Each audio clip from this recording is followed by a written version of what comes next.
네, 지금 폭스바겐 ID4를 타고 도심 주행을 하고 있는데요. 지금 정체가 심해요. 그래서 이제 가다서다를 많이 하고 악셀 조작을 아무래도 이제 좀 섬세하게 하고 있는데, 전기차다 보니까 아무래도 악셀 워크가 되게 뭐랄까 일반 가솔린 엔진보다는 초반 악셀 반응이 좀 더 경쾌합니다. 그리고 좀 더 직관적으로 반응하고요. 가솔린 엔진이나 디젤 엔진처럼 악셀을 조작을 하면은 좀 팍팍 튀어나가는 느낌이 있어요. 그래서 드라이브 모드에 따라서 악셀 반응이 좀 바뀌기 때문에 지금 에코 모드로 놓고 주행을 하고 있거든요. 근데 만약에 뭐 이제 스포츠 모드나 이런 걸 놓게 되면 굉장히 민감해져요. 보통 내연기관 엔진의 스포츠 모드하고는 비교가 안 될 정도로 굉장히 민감해지기 때문에 내연기관만 타시던 분들이 만약에 전기차를 타시게 되면 이런 부분들은 좀 익숙해지실 때까지 좀 에코모드 쓰시는 것도 괜찮을 것 같아요. 네, 지금 이제 아이폰을 연결해서 애플 카플레이로 지금 T맵을 실행시켜 놨는데 모니터가 인포테인먼트 모니터가 디스플레이가 크기 때문에 아주 시인성이 되게 좋습니다. 되게 잘 보이고 앞에 클러스터 보시면 클러스터가 이렇게 스티어링 휠에 일체형으로 붙어 있어요. 되게 조그맣고 되게 심플하게 그렇게 많은 정보를 표시하진 않고 딱 필요한 정보만 이렇게 표시를 합니다. 이쪽에는 이제 크루즈 컨트롤 관련된 그런 이제 디스플레이인데 앞에 차 가는 거 인식하고 차로 인식하고 이렇게 돼 있고요. 그 다음에 속도가 디지털로 표시가 되고 밑에 배터리 잔량, 그 다음에 남은 배터리로 주행할 수 있는 예상 주행 거리 이런 것들이 나오고 현재 기어 레버의 이제 위치 이렇게 표시가 되어 있고요. 스티어링 휠에 보면 이쪽에는 크루즈 컨트롤 제어하는 게 있고 이쪽에는 이제 뭐 그 오디오 리모컨 역할을 하는 게 이제 여기 적용이 되어 있습니다. 그리고 전반적으로 실내는 되게 그냥 깔끔해요. 심플합니다. 뭐 특별한 건 없고 그냥 단순한데 뭐랄까 좀 산티나거나 그런 느낌은 별로 없어요. 되게 허전한 느낌이 좀 있긴 하지만 그래도 나름대로 좀 신경을 썼습니다. 위에 이렇게 대시보드에 뭐 컬러도 그렇고 재질감도 그렇고 실제 재질이 아니라 눈으로 보여지는 재질이 산티가 나진 않습니다. 괜찮은 것 같아요. 드라이브 모드 조정은 여기 이쪽 모니터 밑에 보면은 이렇게 터치하는 방식의 이제 버튼들이 있는데 이게 물리 버튼이 아니고 터치 버튼이거든요. 요 끝에 모드를 이렇게 터치를 해주면 화면에 에코, 컴포트, 스포츠, 커스텀 이렇게 고를 수 있게 되어 있습니다. 지금 에코로 되어 있는데 이제 요거를 컴포트나 스포츠나 이렇게 바꿀 수가 있고 커스텀에 들어가면 이렇게 개별 설정이 다 가능합니다. 모든 기능들이 개별 설정이 되고요. 공조 장치는 또 마찬가지로 여기 터치를 이렇게 눌러주면은 이렇게 공조 화면이 나와요. 근데 공조 화면이 크게 세 가지 메뉴가 있거든요. 요건 이제 일반적인 공조 메뉴고요. 스마트 공조라 그래가지고 뭐 디포그, 발본, 손본, 발냉방, 외기 공급, 뭐 급속 난방, 급속 냉방 이런 식으로 이렇게 기능별로 이렇게 정리를 해놨어요. 그래서 누르면 그 해당 기능에 맞게 공조기가 작동하도록 이렇게 하는 스마트 공조가 있고 클래식 공조는 우리가 많이 쓰는 일반적인 방식이죠. 송풍 방향 고르고 바람 세기 고르고 온도 조절하고 그 다음에 이제 열선 시트하고 스티어링 휠 열선하고 이렇게 있는데 통풍 시트 기능은 없더라고요. 그리고 인포 화면에서 이제 메뉴로 가려면 이걸 누르시면 되거든요. 이걸 누르면 이렇게 메뉴가 나와요. 뭐 전화, 라디오, 차량, 충전, 뭐 카플레이, 음향, 앰비언트 뭐 이런 식으로 나오고 하나 더 있어서 뭐 이런 식으로 나옵니다. 특별한 건 없어요. 보시면 누구나 다 금방 기능에 대해서 이해하실 수 있고 사용하기가 쉽게 돼 있습니다. 그리고 이제 능동 주행 안전 기능 관련돼서 여기 이제 어시스트라는 게 있는데 이걸 누르면은 이렇게 그림으로 표시가 돼요. 그래서 전방, 뭐 차로, 그 다음에 후측방 뭐 이런 기능들을 이렇게 그림으로 쉽게 이해할 수 있도록 이렇게 돼 있어요. 그래서 이걸 클릭하면은 사이드 어시스트, 그러니까 후측방 기능을 경보 기능을 활성화할 건지 말 건지, 그 다음에 이거 누르면 프론트 어시스트라 그래가지고 긴급 제동이죠. 충돌 방지 긴급 제동 기능을 작동을 할 건지 안 할 건지. 그 다음에 이걸 누르시면은 이제 어댑티브 크루즈 컨트롤 관련된 기능이에요. 어댑티브 크루즈 컨트롤 관련해서는 이 스티어링 휠에 있는 이걸로 다 조절이 되기 때문에 굳이 저기 들어가서 하실 필요는 없습니다. 자, 이제 강북 강변로에 들어왔는데요. 이제 여기서부터는 제가 크루즈 컨트롤을 이용해서 주행을 해볼게요. 이제 당연히 어댑티브 크루즈 컨트롤 기능이 적용이 되어 있고요. 저 왼쪽에서 이 버튼을 누르면 크루즈 컨트롤 기능이 활성화가 됩니다. 자, 이렇게 눌러서 자, 이제 활성화를 했고요. 이 상태에서 내가 원하는 속도에다가 맞추려면 일단 먼저 세팅을 합니다. 세팅을 눌러주면 지금 71km로 세팅이 됐거든요. 주행하던 속도에 맞춰서 세팅이 된 거예요. 근데 이 도로는 이제 80km 도로니까 80에다 맞추려면 이 플러스 마이너스 버튼을 이용하면 됩니다. 이거를 살짝 가볍게 누르면 1씩 올라가고요, 깊게 누르면 10씩 올라가요. 그래서 제가 지금 80에다 맞췄습니다. 이 도로 속도에 맞췄고요. 그러면 시속 80km 내에서 전방 차량과의 간격을 맞춰서 이제 자동으로 가감속을 하게 되는 거죠.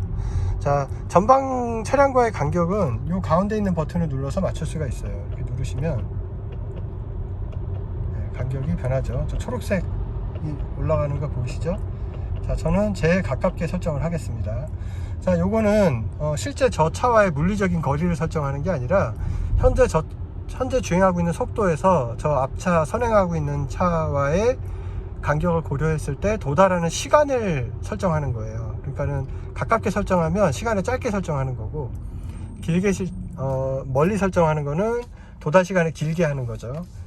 그러면 당연히 속도가 높아질수록 거리가 멀어져야 그 시간이 맞춰지겠죠. 그래서 내가 제일 가깝게 설정하더라도 속도가 올라가면 스스로 그 시간에 맞춰서 물리적인 거리는 멀어지고요.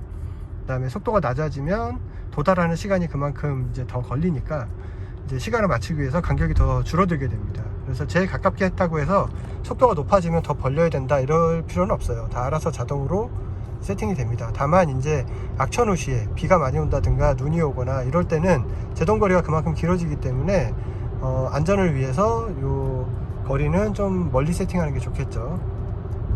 그리고 이 어댑티브 크루즈 컨트롤을 작동시켰을 때 요즘 차들 보면은 이 차로 유지 능동 보조 기능이라는 게 있어서 스티어링 휠을 가볍게 이렇게 잡고 있으면은 차로를 스스로 유지해 주는 기능이 있잖아요. 이 폭스바겐 ID4도 그 기능이 적용이 돼 있어요. 근데 그 기능만 따로 버튼이 있진 않고요. 요 크루즈 모드 버튼이 있습니다. 이걸 누르시면, 자, 지금 현재 어댑티브 크루즈 컨트롤만 적용이 된 거고요. 지금 한 번 더 누르면 트래블 어시스트라는 게 적용이 됐어요. 이렇게 되면은 이제 차로 유지 능동 보조 기능이 같이 작동을 하는 겁니다. 이렇게 한 번씩 누를 때마다 바뀌어요. 지금 ACC 한 번 더 누르면 트래블 어시스트. 그러니까 ACC일 때는 어댑티브 크루즈 컨트롤만 작동하는 거고요. 트래블 어시스트가 활성화돼야만 차로 유지 능동 보조 기능이 작동이 되는 겁니다. 운전하면서 보니까 시야가 되게 좋은 것 같아요. 저쪽에 아웃사이드 미러 앞쪽으로 작은 또 윈도우가 있어 가지고 저쪽 사각도 좀 어느 정도 시야를 확보하게 해주고요. 그리고 사이드 미러 그 안쪽에 보면은 램프가 있어요. 저 램프는 이제 사각지대 경보 기능입니다. 사각지대에 차가 있으면은 이렇게 불이 들어오게 돼 있어요. 보통 이제 다른 차들 보면은 저 유리에 직접 이렇게 아이콘이 뜨는 경우가 있는데, 이거는 사이드 미러 커버, 실내 쪽을 향한 그 커버 쪽에 불이 들어오게 돼 있어서 저게 더 직관성이 좋은 것 같아요. 자, 이 어댑티브 크루즈 컨트롤은 완전 정차와 재출발을 다 지원하기 때문에 이렇게 정체된 구간에서 이렇게 서행을 하다가 앞차가 정차를 하면은 지금 이 차도 완전 정차까지 다 됩니다. 정차까지 다 되고, 정차했다가 얼마 안 있어서 바로 출발을 하면 내가 아무런 조작을 하지 않아도 스스로 알아서 출발까지 다 해줘요. 근데 만약에 정차 상태가 좀 길어지잖아요. 그러면 일시적으로 그 어댑티브 크루즈 컨트롤이 이제 일시 정지 상태에 들어가게 되고요. 앞차가 출발을 해도 자동 출발이 안 됩니다. 그럴 때는 앞차가 출발을 하면 악셀 페달을 가볍게 살짝 눌러주면은 다시 어댑티브 크루즈 컨트롤이 활성화가 돼서 이제 작동을 하게 돼 있어요. 자, 지금 도심 간선도로에서도 그렇고 그냥 도심 주행, 시내 주행 할 때도 그렇고 승차감은 기본적으로 좀 탄탄한 편이에요. 좀 단단함이 느껴지지만 그렇다고 해서 되게 딱딱하고 이런 건 아니고요. 어느 정도 부드러움을 가지고 있는 좀 탄탄함? 그런 느낌이에요. 그러니까 좀 독일차다운 그런 승차감이라고 할 수 있을 것 같고요. 핸들링도 이게 지금 스티어링 휠을 무게감을 조정할 수 있어요. 에포트를 뭐 무겁게도 할 수 있고 좀 가볍게도 할 수 있는데, 저는 지금 에코 모드를 쓰고 있고 스티어링 휠 에포트는 지금 가볍게 설정이 되어 있거든요. 그래도 기본적으로 스티어링 휠은 좀 묵직한 편입니다. 되게 막 가볍고 막 낭창낭창하고 그러진 않아요. 역시 독일차다운 좀 그런 느낌이에요. 그리고 시트 착좌감도 되게 탄탄한 느낌이에요. 그러니까 쿠션감이 없지는 않은데 전반적으로 몸을 되게 잘 지지해 주고요. 운전 자세가 잘 잡히는 그런 느낌? 되게 견고한 느낌이 납니다.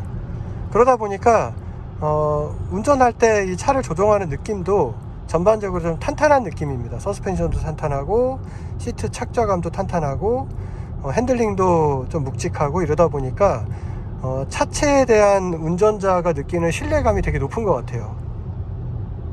그리고 뭐 당연히 전기차니까 엔진 소음은 당연히 없고요. 그리고 지금 이런 도심 속에서의 간선도로를 포함한 이 정도 속도 영역에서는 뭐 풍절음도 거의 없고요. 그 다음에 특히나 노면 소음을 굉장히 잘 차단해줘서 전체적으로 되게 정숙합니다. 그냥 엔진 소리가 없어 정숙하다 이게 아니라 방음 자체도 수준급으로 잘 돼 있는 것 같아요. 이 급으로서는 뭐 더할 나위 없이 방음이 잘 돼 있다, 이런 느낌입니다. 자, 이제 주차를 할 건데요. 주차할 때 여기 이제 후방 카메라가 나오잖아요. 여기 보시면 이렇게 후방 카메라가 나오고 그 다음에 탑뷰도 나옵니다. 위에서 보는 장면이죠. 이렇게 해서 주차할 때 좀 더 편하게 주차할 수 있게 이렇게 도와줍니다. 보시면 위에서 내려다 보니까 좀 더 확실하게 볼 수가 있죠. 자, 지금 폭스바겐 ID4 실내를 보고 있는데요. 이 ID4는 대부분의 조작 장치들이 다 터치 방식으로 되어 있어요. 지금 보면 실내 인테리어는 굉장히 심플하고요. 가운데 인포테인먼트 모니터가 굉장히 큽니다. 모니터 사이즈는 시원시원하게 크고요. 기능 같은 경우도 되게 아주 심플하게 구성이 되어 있어서 따로 설명 없이 누구나 이 화면만 봐도 금방 사용법을 이해할 수 있을 정도로 되게 단순하게 되어 있어요. 그리고 이 밑에 있는 버튼들도 다 터치입니다. 물리 버튼이 아니고. 이 비상등도 터치고요. 이렇게 터치로. 그리고 여기 어시스트 버튼 누르시면은 뭐 이렇게 IQ 드라이브의 여러가지 설정 같은 게 나오고요. 여기 모드는 드라이브 모드 설정하는 거고, 요거는 공조기, 그 다음에 요거는 이제 파킹 메뉴라 그래가지고 후방 카메라가 나오거나 뭐 이런 거고, 그 다음에 이제 여기 보시면은 밖으로 나갈 때 좌우측에 다가오는 차가 없는지 이렇게 눈으로 보는 게 아니라 화면으로도 이렇게 볼 수 있게 이렇게 돼 있어요. 그리고 이렇게 하시면 일반적인 후방 카메라 이렇게 돼 있습니다. 자, 그리고 계기판이 보시면 스티어링 휠하고 이렇게 하나로 붙어 있어요. 그래서 스티어링 휠을 이렇게 틸트를 움직이거나 이렇게 해도 같이 움직이거든요. 붙어 있으니까 같이 움직이게 돼 있고, 그 다음에 되게 디스플레이가 단순합니다. 여기 보시면 여기 요걸 누르면 화면을 좀 키울 수가 있는데, 여기에는 이제 어댑티브 크루즈 컨트롤 관련된 정보들을 표시해 주고요. 여기는 속도, 그다음 밑에는 배터리, 주행 가는 거리, 이런 것들이 다 나오고요. 그리고 여기 보시면은 뭐 기어 레버 위치 뭐 이런 것들이 나오고, 기어 레버는 여기 보시면 요걸로 조정하게 돼 있어요. 요걸로 앞으로 돌리면 D, 그 다음에 한 번 더 하면 이제 B. B는 이제 원페달 드라이빙이라고 생각하시면 돼요. 악셀을 띄었을 때 회생제동을 강하게 걸어서 브레이크 조작 없이 이제 제동을 할 수 있는 그런 기능이고요. 그다음에 살짝 하면은 이제 중립이 되고, 뒤로 끝까지 돌리면 후진이 됩니다. 그리고 이쪽에 보면 버튼이 있어요. 요거 누르시면 이제 파킹이에요. 파킹이 되면서 자동으로 주차 브레이크가 걸립니다. 주차 브레이크가 같이 연동이 되어 있어요. 그러니까 파킹을 누르면 무조건 주차 브레이크가 걸리게 되어 있는 거죠. 그리고 살짝 하면은 다시 D가 되고, 요걸로 이렇게 조작하게 되어 있는 거예요. 그러니까 뭐 아이오닉 6는 요쪽 밑에 있잖아요. 요쪽 밑에서 이렇게 돌리게 되어 있는데 그냥 그거랑 비슷한 거죠. 다만 요 위에 있는 거예요. 네, 이렇게 돼 있고, 그 다음에 램프 관련된 것도 다 터치 방식으로 되어 있습니다. 터치로 되어 있고, 이제 여기서 이제 유일하게 이제 물리 버튼이라고 할 수 있는 이제 파워 윈도우 버튼, 요게 이제 물리 버튼인데, 요거 같은 경우도 보통은 1열하고 2열 파워 윈도우 버튼이 운전석에는 이렇게 쌍으로 되어 있잖아요. 두 쌍으로 되어 있는데 ID4는 이렇게 한 쌍밖에 없어요. 그래서 뒷유리는 그러면 2열 유리는 어떻게 작동해야 되냐, 요 버튼을 누르시면 됩니다. 요것도 터치인데 건드리면 이렇게 색깔이 바뀌어요. 그러면 이렇게 2열 윈도우를 조작할 수 있게 됩니다. 이렇게 되고 다시 한번 터치하면은 이제 색깔 조명이 없어지면서 1열 윈도우 기능이 되고요. 네, 이렇게 돼 있고, 여기 보시면 실내등 같은 경우도 다 터치예요. 이렇게 다 터치로 이렇게 돼 있고, 여기 터치해도 됩니다. 요거 키시면은 이렇게 좌우가 다 들어오고요. 내가 원하는 방향만 킬 때는 여기를 이렇게 터치해 주면 됩니다. 다 터치해요. 그리고 요 파노라마 루프의 이 커버도 요걸로 하면 되는데, 요것도 터치거든요. 근데 이거는 이렇게 누르는 게 아니고요, 이렇게 대는 게 아니라 슬라이딩을 해줘야 돼요. 뒤로 여는 거니까 이렇게 슬라이딩 해주면 이렇게 열리거든요. 중간에 멈추고 싶으면 이렇게 해주면 멈춥니다. 요만큼만 열고 싶으면 이렇게 해주시면 돼요. 다시 닫을 때는 닫는 방향으로 이렇게 손가락으로 드래그 해주시면 돼요. 그리고 이 실내 같은 경우에 되게 심플하게 되어 있는데, 보시면 이렇게 컬러나 재질을 아주 조합을 잘 해놔 가지고 뭐랄까 심플하면서도 뭐랄까 조잡하지 않고 되게 깔끔한 느낌이 들어요. 이런데 보면은 여기 이제 스티치 처리를 해놨는데, 스티치 처리 때문에 여기가 약간 인조가죽 씌워놓은 것 같잖아요. 근데 사실 여기는 그냥 우레탄입니다. 우레탄이고 여기에 그냥 스티치 무늬만 해놓은 거예요. 여기 실제로 실밥이 있거든요. 이렇게 스티치를 박아서 박음질을 해가지고 여기 재질감을 좀 더 시각적으로 좋아 보이게 이렇게 해놓은 거고, 요 밑에는 다 플라스틱이에요. 요 밑에는 다 일반 플라스틱이고요.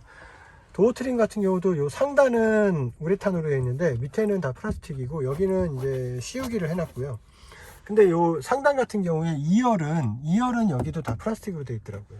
이렇게 되어 있고, 시트를 보시면 가운데가 이렇게 스웨이드 같은 재질로 이렇게 되어 있고, 이쪽에는 이제 가죽으로 되어 있고, 그 다음에 이 시트에 이 메모리 시트 기능이 적용이 되어 있거든요. 메모리 시트 버튼은 요 시트 측면에 요 밑에 쪽에 있는데, 여기 보면 1번 2번 해가지고 세팅 누르고 나서 누르면 자세가 저장이 되고, 세팅을 누르지 않고 그냥 바로 버튼을 누르면 저장되어 있던 자세로 이제 시트가 이동을 하게 돼 있어요. 그리고 맨 밑에 버튼이 있는데, 요거는 마사지 시트 기능이에요. 그래서 요걸 누르면 이제 시트가 마사지 시트 기능이 작동하게 되는데, 요 메모리 시트하고 마사지 시트 기능은 운전석에만 있는 게 아니라 동승석에도 적용이 되어 있습니다. 그래서 1열에 운전석과 동승석 다 적용이 되어 있고요. 이제 2열에는 없고, 근데 이 마사지 시트 기능이 이렇게 눌러주면 작동이 되는데요. 누르면 바로 작동이 안 돼요. 그러니까 성격이 급하신 분들은 누르고 작동이 안 되니까 여러 번 자꾸 누르게 되잖아요. 그러면 이제 꺼졌다 켜졌다 막 이렇게 되니까 그러지 마시고 눌러놓고 그냥 기다리시면 됩니다. 그러면 조금 있다가 작동이 시작돼요. 근데 지금 작동되기 시작했거든요. 등받이 쪽에 이렇게 마사지를 해주고 있습니다. 아주 강하게 마사지 해주는 건 아니고, 그냥 운전하다가 조금 피곤할 때 좀 스트레치하는 느낌, 요 정도 느낌은 이제 받을 수 있게 요 정도 마사지를 해줍니다. 그리고 이 인포테인먼트 같은 경우는 애플 카플레이나 안드로이드 오토로 연결할 수가 있는데, 제가 지금 블루투스로 일단 스마트폰을 차량에다 연결을 했거든요. 그래서 이렇게 오디오 같은 거는 연결해서 지금 제 폰 이름이 뜨고 이렇게 오디오를 사용할 수 있어요. 그리고 핸즈프리 전화도 쓸 수가 있고 다 쓸 수 있는데, 카플레이는 연결이 안 되더라고요. 카플레이는 무선 연결 지원이 안 됩니다. 그래서 선택을 해도 USB에 연결하라고 나와요. 그래서 여기 보시면 USB-C 타입 케이블을 연결을 해서 폰에다가 연결을 해야 쓸 수가 있습니다. 자, 제가 이제 폰에다가 이 USB 케이블을 연결을 했고요. 자, 그러면 이렇게 애플 카플레이가 화면이 떠요. 그래서 이렇게 누르면 카플레이를 쓸 수가 있습니다. 여기서 T맵도 쓸 수가 있고, 바이브라고 제가 자주 쓰는 이런 음악도 들을 수가 있고, 이렇게 해서 애플 카플레이를 쓸 수가 있습니다. 이 폭스바겐 아이디의 이 센터 콘솔에 보면은 이렇게 슬라이딩 커버가 있고요. 이 앞쪽에는 이렇게 수납 공간이 있어요. 근데 이게 보면은 여기는 이렇게 내리면 여기 이제 컵홀더가 있고요. 이 컵홀더는 여기 이렇게 눌러서 뺄 수가 있습니다. 그러면 여기를 좀 넓게 수납 공간으로 쓸 수가 있고, 네, 컵홀더는 이런 식으로 생겨서 다시 낄 때는 이렇게 껴주면 돼요. 여기 누르면 여기 이렇게 들어가게 돼 있거든요. 양쪽을 이렇게 잡고 올리면 빠집니다. 그리고 요 컵홀더 안쪽에는 이렇게 스프링으로 되어 있는 홀더가 있어가지고 컵 같은 거 놨을 때 얘가 이렇게 잡아주게 돼 있어요. 그리고 여기는 스마트폰 무선 충전기가 있고, 여기 이렇게 조명이 있어서 스마트폰 놓을 수 있게 돼 있고, 여기에 이제 C타입 USB 단자가 있고, 카플레이라든가 안드로이드 오토 연결할 때 여기다 연결을 해서 케이블로 연결을 해야만 사용할 수가 있어요. 이렇게 돼 있고, 그 다음에 앞쪽에 여기 또 이제 3단으로 수납 공간이 있는데, 이 수납 공간도 이렇게 빼서 쓸 수가 있습니다. 이 양쪽 다 빠지거든요. 이렇게 완전히 빼가지고 넓게 쓸 수도 있고, 하나만 껴가지고 이렇게 쓸 수도 있고, 아니면 뭐 뒤에만 껴서 앞에를 넓게 쓰고 뒤에를 좁게 쓸 수도 있고, 다양하게 구성을 할 수가 있어요. 그리고 이 수납 공간에는 특별한 기능이 또 하나 있는데요. 이제 이 ID4를 타는데 이 리모컨 이 배터리가 다 떨어졌을 수가 있잖아요. 물론 이제 교환해서 쓰면 되는데, 이제 어디 가려고 나왔는데 이 리모컨 배터리가 다 떨어져 가지고 깜빡하고 내가 교체를 안 했단 말이에요. 그래서 이 리모컨을 가지고 차를 운행할 수가 없을 수가 있겠죠. 배터리가 다 떨어져 인식이 안 돼서. 그럴 때 요 수납 공간에서 제일 첫 번째 칸, 여기에 보시면 키 모양이 이렇게 있습니다. 여기다가 키를 이렇게 올려놓으면 리모컨의 배터리가 다 방전된 상태에서도 키 인식이 가능하게 돼요. 그러면 이제 정상적으로 운행이 됩니다. 네, 이럴 때 쓰시면 됩니다. 네, 요번에는 이제 ID4의 B 모드로 한번 주행을 해볼게요. 지금 현재는 D 모드인데, 자, D 모드에서 이제 B 모드로 변경을 하려면 요 기어 레버를 앞으로 D 쪽으로 한번 더 돌려주시면 됩니다. 이렇게 돌려주시면 이제 B 모드로 바뀌었어요. 여기 이제 B라고 표시가 됐죠. 자, 이제 B 모드가 되면은 회생 제동이 굉장히 강하게 걸립니다. 그러니까 악셀 페달을 띄는 것만으로도 크게 감속을 시킬 수가 있어요. 그러면 보통 이제 전기차들 중에 원페달 드라이빙 기능이 있는 차들이 있잖아요. 브레이크 페달 대신에 악셀 페달 조작만으로 가감속을 다 조절할 수 있는 그런 차들이 있는데, 이 폭스바겐 ID에 있는 이 B 모드는 원페달 드라이빙 모드는 아니에요. 그냥 회생 제동이 가장 강하게 걸리는 모드다, 이렇게 생각하시면 됩니다. 악셀을 띄는 정도에 따라서 회생 제동량이 결정이 되고요. 조금 뛰면 조금 걸리고 많이 뛰면 많이 걸리고, 마치 브레이크 페달을 조금 밟으면 브레이크가 살살 걸리고 많이 밟으면 브레이크가 강하게 걸리듯이 악셀 페달을 띄는 양으로 회생 제동량을 조절할 수가 있어요. 근데 이게 왜 원페달 드라이빙이라고 할 수가 없냐 하면은 완전 정차가 안 돼요. 지금 제가 페달을 완전히 띄었는데 계속 갑니다. 차가 클리핑 하면서. 그러면 완전히 쓰려면 브레이크를 밟아야 돼요. 이러면 원페달 드라이빙이라고 할 수가 없죠. 네, 그러니까 이거는 폭스바겐 ID4의 이 B 모드는 원페달 드라이빙은 아니고 최대 회생 제동 모드라고 보시면 될 것 같습니다. 자, 이번에는 과속 방지턱을 한번 넘어 볼게요. 자, 여기가 과속 방지턱이 좀 되게 높거든요. 네, 여기 가다 보면 과속 방지턱이 계속 나와요. 지금 첫 번째 과속 방지턱 넘을 때 느낌은 차가 되게 탄탄하면서도 과속 방지턱 넘을 때 충격이 그렇게 크지 않고요. 그리고 노면에 차체가 밀착되는 느낌, 그러니까 로드홀딩이라 그러죠. 로드홀딩 느낌이 나쁘지 않습니다. 괜찮습니다. 물론 지금 이제 저속으로 주행을 하고 있기 때문에 저속에서의 과속 방지턱 느낌이라고 할 수가 있고, 조금 속도가 높을 때는 어떨지 모르겠지만 일반적으로 과속 방지턱이 좀 높은 데를 지나갈 때 속도를 내서 지나가지는 않죠. 속도를 내서 지나가지는 않지만 승차감이 좋지 않은 차들을 타보면 그 속도를 내지 않아도 좀 쿵쾅거리는 느낌이 있잖아요. 지금 이 차는 그런 게 거의 없어요. 네, 단단하긴 하지만 쿵쾅거리는 느낌은 없습니다. 그리고 과속 방지턱을 넘고 나서 차체가 노면에 쫙 붙는 느낌이 더 안정적입니다. 그러니까 승차감도 괜찮고 핸들링도 좀 믿음이 간다, 이런 느낌이라고 보시면 돼요. 자, 보시다시피 폭스바겐 ID4는 뒷자리도 되게 넓어요. 지금 1열 시트를 뒤로 많이 빼놓은 상태거든요. 앞에를 되게 넓게 지금 뒤로 빼놓은 상태인데, 그래도 2열 공간은 굉장히 넓습니다. 지금 앞에 시트를 뒤로 많이 빼놓은 상태에서 제가 앉아도, 이렇게 앉아도 앞에 무릎 공간이 엄청 많이 남습니다. 이만큼 남아요. 그리고 앞에 시트를 그냥 정상적인 위치로 당기면 이거보다 더 많이 남겠죠. 굉장히 여유가 있고요. 그리고 재밌는 게 보통은 이제 베이비 시트 놓을 때 시트를 고정하는 앵커가 있잖아요. 뭐 아이소픽스라든가 이런 앵커. 이런 앵커들이 이런 뒷자리 시트에는 다 있거든요. 근데 이런 동승석 시트에는 보통은 없는 게 일반적인데 이 ID4 같은 경우는 요 뒷시트 아래에 여기에도 앵커가 있습니다. 여기 고정하는 고리가 있어요. 그리고 여기에도 또 고리가 있어가지고 추가적으로 뭐 고정하고 싶을 때 베이비시트 고정하고 싶을 때 이런 고리를 이용해서 네, 이 동승석 시트에도 이제 베이비시트를 놓을 수가 있는 거죠. 1열 같은 경우는 그래도 승차감이 되게 불쾌하거나 그러진 않거든요. 아, 좀 딱딱하구나, 단단하구나 이런 정도 느낌이고 오히려 핸들링이 민첩해서 좀 운전은 재미가 있어요. 근데 뒷자리를 타보니까 뒷자리는 범프 처리해서 딱 그 서스펜션이 딱 자리를 잡을 때 약간 충격이 운전자가 아니라 탑승자한테 좀 전달이 되는 편이에요. 그래서 약간 승차감이 좀 좋지가 않고요.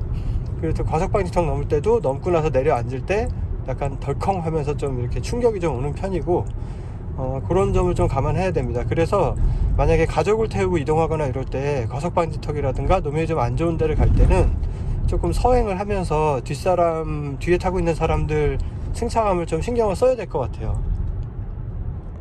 이 ID4에는 여기 윈드실드 앞쪽에 이렇게 길쭉하게 LED 라이트가 들어가 있어요. 그 LED 라이트가 운전자한테 여러 가지 이제 뭐 경보들을 알려주는 걸 역할을 하는데 그걸 ID 라이트라 그러거든요. 이 ID 라이트를 한번 처음에 시동 걸 때 ID 라이트가 데모를 한번 보여주거든요. 한번 제가 시동을 켜볼게요. 지금 불이 들어왔죠? 이게 이제 ID 라이트예요. 이 ID 라이트가 어떨 때 작동하냐 하면 설정하는 게 있거든요. 여기서 인포테인먼트 이 메뉴에서 차량으로 들어간 다음에 여기서 내부에서 이 ID 라이트를 선택을 하면 여기서 밝기 조정도 되고 뭐 여러 가지 이제 설정을 할 수 있어요. 이제 밝기는 제일 밝게 해놨고요. 기본 기능은 뭐 스탠바드 모드일 때, 그 다음에 충전, 오류 알림, 제한된 주행 출력, 그 다음에 인포테인먼트에서 통화나 잠시 중지, 그 다음에 주행 및 정렬에서 뭐 이런 것들이 다 설정이 되어 있어요. 만약에 이 중에서 내가 ID 라이트를 쓰고 싶지 않은 것들이 있다 그러면 여기서 비활성화를 하면 됩니다. 이런 식으로 하면 되고, 밝기 같은 경우에 제가 한번 밝기를 조정해 볼게요. 이렇게 밝기를 조정하면 이런 식으로 보여줍니다. 지금 이렇게 해서 지금 제가 제일 밝게 지금 밝아졌어요. 제일 어둡게 해볼게요. 네, 조금 어두워졌고 이렇게 하면 제일 밝아졌고 이런 식으로 해서 밝기 조정을 하면 밝기가 지금 이 정도가 됐다라고 이렇게 보여줍니다. 실제 운전할 때 보면은 제가 이걸 언제 봤냐 하면은 뭐 예를 들어서 선행 차량이 갑자기 이렇게 막 속도를 갑자기 급하게 줄여가지고 저도 이제 급하게 줄일 때가 있었는데 그때 선행 차량과의 추돌을 방지하기 위해서 전방 추돌 방지 경보가 울리면서 이 아이드 라이트가 빨간색으로 불이 쫙 들어오더라고요. 그러니까 이제 운전자한테 바로 이렇게 인식이 되는 거죠. 뭐 이런 기능을 할 때 씁니다. 그리고 이 화면 컬러가 앰비언트 라이트 컬러하고 연동이 되어 있어요. 지금 제가 앰비언트 라이트를 지금 파란색으로 해놨는데 또 이런 식으로 같이 색깔이 연동되거든요. 만약에 앰비언트 라이트 컬러를 이렇게 바꿨다 그러면 나가보면은 이런 식으로 같이 연동이 되어 있습니다. 빨간색은 좀 보기가 좀 그러네요. 뭐 예를 들어서 이걸로 바꿨다 그러면은 이런 식으로 같이 바뀌죠. 이렇게 돼 있는데 이 밝기를 조정한다든가 뭐 이렇게 여러 가지를 할 수 있어요. 근데 예를 들어서 하나 이렇게 메뉴에 들어가면 주변 배경이 백색이잖아요. 그러니까 좀 약간 야간에는 눈이 부시거든요. 주간에는 좋을 수 있어요. 근데 주간에도 나는 이렇게 배경이 화이트로 밝은 게 싫다. 너무 눈에 쏘고 자극적이다. 그러면은 좀 어둡게 보고 싶은 분들이 있을 수 있잖아요. 그럴 때는 여기 내부로 들어가서 실내 중에 가면은 여기 밝기 조정하는 게 있고 그 다음에 디자인이라 해서 주간이 지금 주간으로 돼 있는데 이거를 야간으로 바꾸면 이렇게 바뀝니다. 색이 반전되는 거죠. 아까 같은 경우는 주간에서는 글씨가 검은색이고 배경이 백색이었잖아요. 근데 이걸 야간으로 바꾸면 글씨가 백색으로 바뀌고 이제 배경이 블랙으로 바뀌어요. 그러면 좀 눈이 편안하거든요. 저는 개인적으로 이게 더 나은 것 같아요.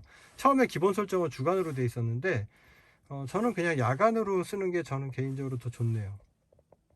자, 그리고 이 ID4 같은 경우는 기본적으로 오토 홀드가 적용이 돼 있어요. 지금 이게 정차가 돼 있으면은 여기 보시면 오토 홀드라고 써 있죠. 지금 D 모드가 들어가 있는데도 제가 브레이크 페달을 놔도 차가 앞으로 안 갑니다. 악셀을 밟아야만 가거든요.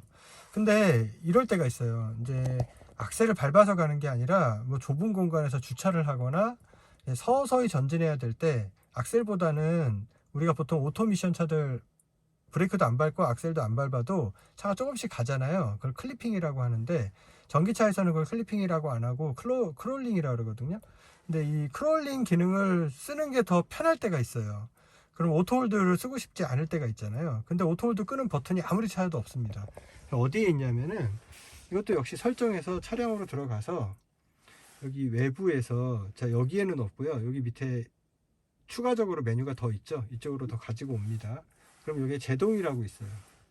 제동으로 들어가시면 제동에 관련된 메뉴들이 쭉 있거든요. 여기서 오토홀드라고 있죠. 이 오토홀드를 이렇게 끄시면 돼요. 근데 여기 지금 경고가 나왔죠. 오토홀드를 꺼야 될 때는 반드시 브레이크를 밟은 상태에서 꺼야 됩니다. 왜냐하면은 브레이크를 밟지 않고 오토홀드를 끄면 차가 갑자기 앞으로 갈 수가 있거든요. 근데 앞에 장애물 바로 앞에 서 있을 때 브레이크 안 밟고 오토홀드 껐다가 차가 갑자기 크롤링해서 앞으로 가서 부딪힐 수가 있기 때문에 안전을 위해서 이 기능을 해제할 때는 반드시 브레이크 페달을 밟고 해야 돼요. 그럼 제가 브레이크 페달을 밟고 해볼게요. 밟고 이렇게 하면 꺼집니다. 자, 그러면은 여기에 오토홀드라는 표시가 없어졌죠. 그러면 제가 악셀을 띄면 차가 앞으로 쓱 가요. 다시 해볼게요. 자, 이제 오토홀드가 꺼진 상태에서 브레이크를 띄워볼게요. 앞으로 이렇게 붙어서 갑니다. 무슨 말인지 아시겠죠?